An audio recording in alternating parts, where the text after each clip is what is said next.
ظاہر سی بات ہے یہ دعا اللہ نے بندوں کو سکھائی اور حضرت علی نے بتایا کہ اس دعا میں حسنہ سے مراد ہے بھلی عورت۔ تو یہیں سے سمجھ میں آتا ہے کہ معاشرے کا جو ایک اٹوٹ حصہ ہے عورت، وہ ایک عظیم چیز ہے، وہ ایک عظیم چیز ہے۔ اور وہ جو ہم اور آپ سمجھتے ہیں کہ عیاشی کا ایک ذریعہ ہے، تسکین خاطر کا ایک وسیلہ ہے، اور سفلی جذبات کو تسکین دینے کے لیے ایک واسطہ اور ایک ذریعہ ہے، ایسا نہیں ہے، بلکہ کسی بھی معاشرے کی تعمیر کی بنیاد ہے عورت۔ اور اگر یہ عورت سدھر گئی تو پھر معاشرہ سدھر گیا، اگر یہ عورت بگڑ گئی تو سارا کا سارا معاشرہ تباہ و برباد ہو گیا۔ اب گفتگو کو بہت غور سے سنیے گا۔ حضرت علی فرماتے ہیں کہ اللہ نے جو یہ دعا کروائی حسنہ سے مراد ہے، یا اللہ ہمیں دنیا میں بھلی عورت عطا فرما، وفی الآخرۃ حسنہ، اور آخرت میں بھلائی عطا فرما، یعنی بڑی بڑی آنکھوں والی حوریں عطا فرما، وقنا عذاب النار، اور جہنم کے عذاب سے بچا لے۔ اس کا مطلب ہے یا اللہ بد کردار بدتمیز عورت سے بچا لے۔ وہ کہتے نہیں کہ اگر عورت گھر میں بھلی ہو تو رشک جنت ہے، ورنہ پھر گھر جہنم کا نمونہ ہے، کہتے ہیں نا، ورنہ گھر جہنم کا نمونہ ہے۔ اور یہ نمونہ کیسے ہے، ابھی آپ سنتے جائیں میری گفتگو کو۔ معزز سامعین، آپ کو پتا ہے یہ ساری دنیا، یہ پیڑ، یہ پودے، یہ پہاڑ، یہ دریا، یہ رائی، اور یہ برف اور یہ جانور، یہ سواریاں، یہ سہولتیں، یہ سب کے سب کس کے لیے ہیں؟ انسان کے لیے ہے نا، انسان کے لیے۔ اس عالم میں اس کا ایک حصہ عورت بھی ہے۔ تو آئیے دیکھتے ہیں کہ اللہ رسول ہمیں کیا بتاتے ہیں کہ ساری دنیا میں سب سے بہترین چیز کیا ہے۔ تو میرے آقا نے ارشاد فرمایا الدنیا کلها متاع وخیر متاع الدنیا المرأة الصالحہ۔ کیا فرمایا؟ میرے آقا صلی اللہ تعالی علیہ وسلم نے ارشاد فرمایا کہ یہ ساری کی ساری دنیا ایک برتنے کی چیز ہے، یوز کرنے کی، استعمال کرنے کی، استعمال میں لانے کی چیز ہے، فائدہ اٹھانے کی چیز ہے، اور پوری دنیا میں سب سے بہترین جو چیز ہے وہ ہے نیک عورت۔ وہ کیا ہے؟ نیک عورت۔ اسی لیے تو میرے آقا نے ارشاد فرمایا من اراد ان یلقى اللہ طاہرا طاہرا فلیزوج الحرائر۔ میرے آقا نے ارشاد فرمایا جو اللہ سے پاک صاف ستھرا ہو کر ملاقات کرنا چاہتا ہے پھر وہ عورتوں سے نکاح کیا کرے، نکاح کیا کرے۔ اس نکاح سے انسان صاف ستھرا ہو جاتا ہے، پاک و صاف ہو جاتا ہے۔ اب آپ غور کرتے چلیں کہ اس عورت کا کتنا بڑا کردار ہے معاشرے میں، کتنا بڑا کردار ہے، آپ ذرا اندازہ لگائیں۔ میرے آقا صلی اللہ تعالی علیہ وسلم نے ایک موقع پر ارشاد فرمایا کہ من تزوج امرأة فقد استکمل نصف الدین فلیتق اللہ فی النصف الباقی۔ میرے آقا نے ارشاد فرمایا کہ جس نے نکاح کر لیا، شادی کر لی، اس نے اپنے آدھے دین کی حفاظت کر لی، اس کا آدھا دین مکمل ہو گیا، اس کا آدھا دین مکمل ہو گیا۔ میرے آقا نے فرمایا اب اس نکاح کے بعد آدھا دین تو مکمل ہو گیا، آدھے دین کے معاملے میں اللہ سے ڈرے، آدھے دین کے سلسلے میں اللہ سے ڈرے۔ وہ جو ڈھونگ رچاتے ہیں نا کہ ہم سادھو اور سنتوں کی زندگی گزاریں گے، ہم شادی بیاہ نہیں کریں گے، ہم عورت سے دور رہیں گے، پھر اس کا نتیجہ کیا نکلتا ہے؟ وہ رام رہیم ہمارے سامنے ہے، بلاکاری بابا دیکھا آپ نے نا؟ میں آپ کو بتاؤں، حدیث میں نے پڑھا ہے مجموع الزوائد کے اندر ایک حدیث میں نے پڑھی جس کا مفہوم یہ ہے کہ بغیر شادی شدہ شادی کیے انسان اپنے آپ کو متقی اور پرہیزگار بتائے، وہ شیطان کی انگلیوں میں ناچنے والا ایک کھلونا ہے، ٹھیک ہے؟ اس کے اندر تقویٰ، طہارت، پرہیزگاری آ ہی نہیں سکتی۔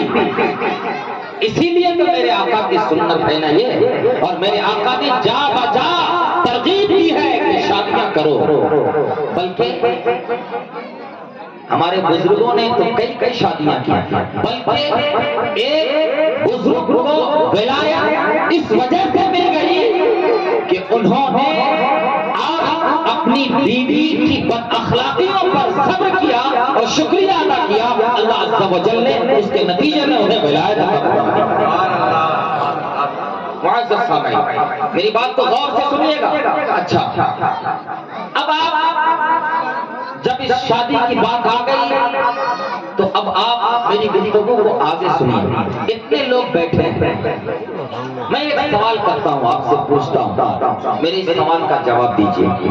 بہت سے لوگ شادی شدہ بھی بیٹھے ہیں اور بہت سے وہ ہیں کہ جن کو ابھی نکاح کرنا باقی ہے، چاہے وہ مرد اور چاہے وہ عورت، ٹھیک ہے؟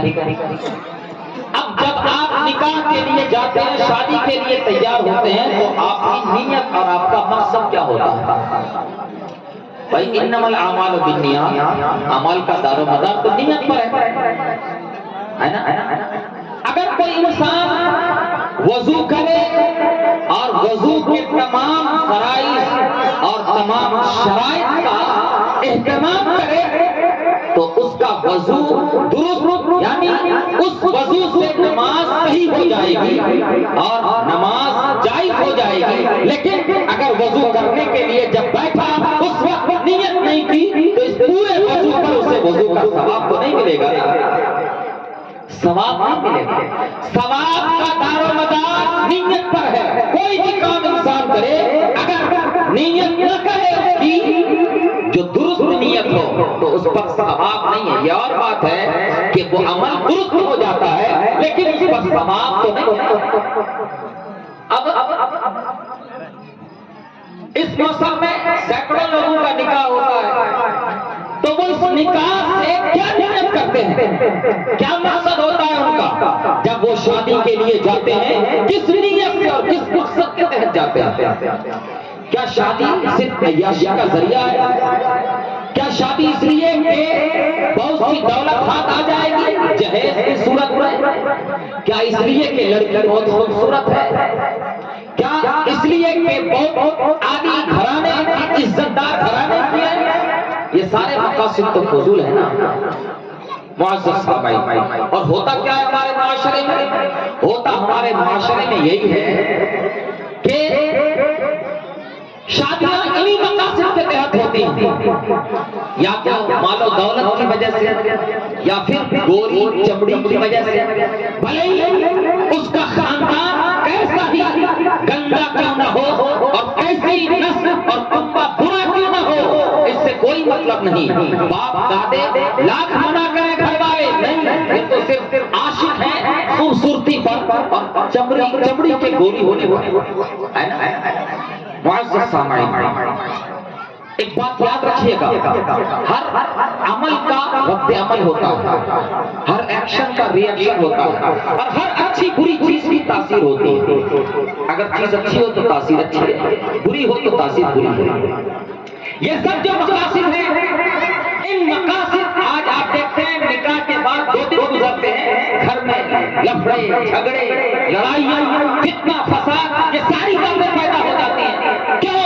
اس لیے کہ تمہیں اللہ نے خوشی عطا کی، شادیوں کا ماحول عطا فرما کر تم نے اللہ کی اس خوشی کو نافرمانیوں میں اس خوشی کو تم نے ادا کیا اور اپنے گھروں کو اللہ رسول کی نافرمانیوں سے بھر دیا، وہ سارے کام کر ڈالے کہ جو انسان شیطان بھی دیکھ کر شرما جائے۔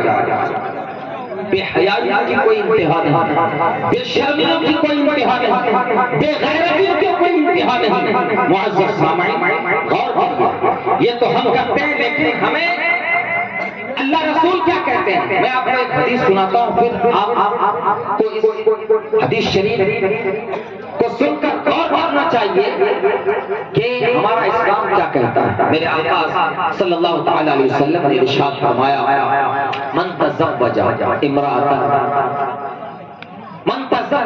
امرأة لعزها لم يزده الله إلا ذلا ومن تزوجها لمالها لم يزده الله إلا فقرا ومن تزوجها لجمالها لم يزده الله إلا دناءة ومن تزوج امرأة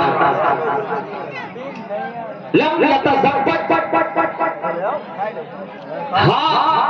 إلا ليغض بصره أو ليحسن فرجه أو ليصل رحمه بارك الله له فيها وبارك لها فيه۔ یہ ہے شادی کے اصل مقاصد۔ میرے آقا صلی اللہ تعالی علیہ وسلم نے ارشاد فرمایا جس انسان نے کسی عورت سے شادی کی، اس کی عزت اور اس کے عالی گھرانے کی وجہ سے، ہے نا؟ ہمارے یہاں عزت کا معیار کیا ہے؟ ہمارے یہاں عزت کا معیار یہ ہے کہ جس کے پاس دو چار بنگلے ہوں، دو چار گاڑیاں ہوں، اچھی سی کوٹھی ہو، دولت کے انبار ہو، پھر معاشرے میں اور سماج میں عزت کی نگاہ سے وہ دیکھا جاتا ہے۔ یہ دنیاوی معیار میں بتا رہا ہوں۔ بھلے وہ اگلے درجے کا نافرمان اور اللہ رسول کا گستاخی کیوں نہ ہو، آخر اسی بنا پر تو ہم وہابیوں اور بدعقیدوں کے ہم رشتہ کر لیتے ہیں۔ معزز سامعین، بلکہ میں نے دیکھا ہے اپنی نگاہوں سے کہ آدمی کہنے کو سننی صرف چار چکے کی وجہ سے اس نے سڑے ہوئے وہابی کے ہاں اپنے بیٹے کا رشتہ کر لیا، سڑے ہوئے وہابی کے ہاں، کیوں؟ صرف دولت کی بنا پر۔ معزز سامعین، غور کرنے کا مقام ہے۔ تو یہ جو ہمارے یہاں عزت کا معیار ہے کہ جن کے پاس دولت ہو اس کو لوگ عزت کی نگاہ سے دیکھتے ہیں۔ میرے آقا نے ارشاد فرمایا کہ جس نے کسی لڑکی سے اس لیے شادی کی کہ یہ سماج میں عزت کی نگاہ سے گھرانے والے دیکھے جا رہے ہیں، اگر ہماری یہاں شادی ہو گئی تو پھر ہماری عزت میں بھی چار چاند لگ جائیں گے۔ میرے آقا نے ارشاد فرمایا جس نے اس مقصد کے لیے کسی عورت سے نکاح کیا، اللہ عز و جل اس کو ذلیل کر کے رکھے گا۔ اللہ تعالیٰ اسے ذلیل کر کے رکھ دے گا۔ میرے آقا نے ارشاد فرمایا، اس کے بعد آپ نے غور کیا، میرے آقا صلی اللہ تعالیٰ علیہ وسلم نے ارشاد فرمایا، اور آج دولت کی وجہ سے یہی سب مقاصد ہیں جو میں آپ کو بیان کر رہا ہوں، دولت کی وجہ سے بھلے ہی وہ کیسا ہی سڑا ہوا چوہا ہو اور اخلاقی لحاظ سے، اقدار کے لحاظ سے کیسا ہی گرا ہوا خاندان کیوں نہ ہو، اگر اس کے منہ پر چند حقیر ذلیل